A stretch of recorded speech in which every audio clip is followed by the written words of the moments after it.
if you go back and you think about what Les Snead said at the end of the season, Jared Goff is our quarterback for now. That already told you what you needed to know. Mm-hmm. This was before the Jared Goff trade even went down. Like, you remember that, Evan, when he said, you know, hey, Jared Goff is our quarterback for now. Yep. And so that now told me everything I needed to know. And Jared Goff should have known at that point in time, for sale sign in the yard, let's get going. Wherever I'm going, I'm going. Dan Campbell heard that. It's like, oh, that's good. If I ever coach Jared Goff, I need to remember that one.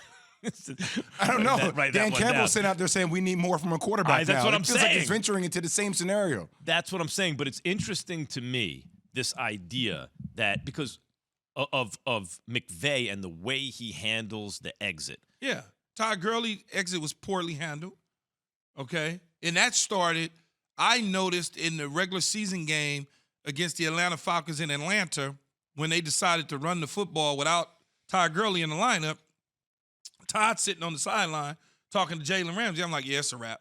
He ain't gonna be back. It's over. You could just when you played in the league, you know body language. Like I said, I am a football body language expert. Mm-hmm. And when Todd Gurley was sitting on that sideline, on that bench that day, when the Rams were on, it was like 2nd and goal, and he was on the sideline, not standing up, but on the bench, that told me everything I needed to know.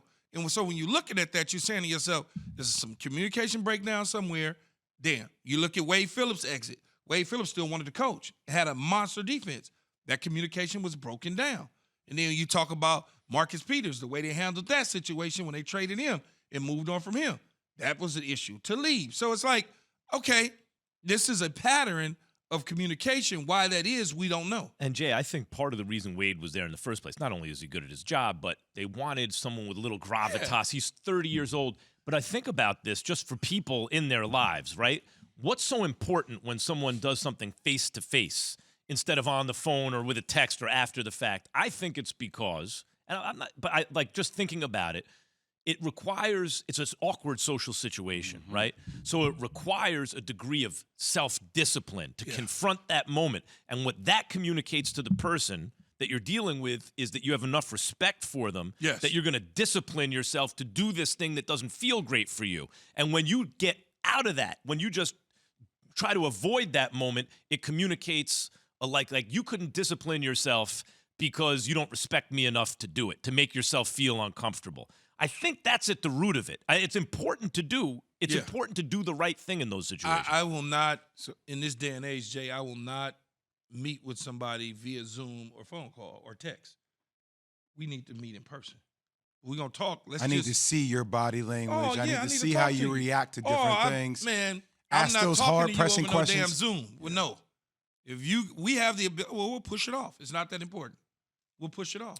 Facing someone person to person is important. Let me ask you guys both this question. Does this make you think less of Sean McVay? No, not at all. Sean McVay did what he needed to do to get the Rams in the position that they needed to be in. But how he did it, does that bother you? It doesn't bother me. If there's a history of it? But it doesn't bother me because that's his style. You know that going in, that's his style. You need to know what that is going in. One thing, though, now that he's addressed it this way, he should, because he's still a very young head coach, he should grow from that experience. He should try to take something, even if he doesn't do it perfectly the next time, he should take something from this and try to apply it, because it's going to happen again. He's in the football business. But here's what I told Sean. Here's what I told Sean when he first took the job. Because I know Sean from my Tampa days when he was working on the team as one of our summer intern deals. And so when I talked to him when he first took the job, I said, man, be yourself. Don't try to be somebody else that you're not. Be yourself. And if that's who he is, then be that. If that's what it is, you don't like to communicate with players when you decide to move on from them or front office people or coaches, that's fine. Don't do something that you don't believe in. I just feel like we're in the trenches on this one, and I get it because we're thinking about that relationship and they're going to see each other, but the reality is nobody cares. If they nobody cares. It's like Key, you and I both know this. Like as professional athletes, if you can't get it done, somebody else is going to bring their ass in here to get it done at a high level. It's about winning championships.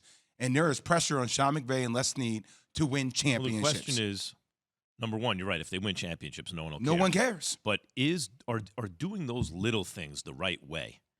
Is that conducive? Does that create a culture or an atmosphere that is more conducive to winning championships? If the answer is no, then it really doesn't matter in the end. Well, the answer is problem yes, is- it does.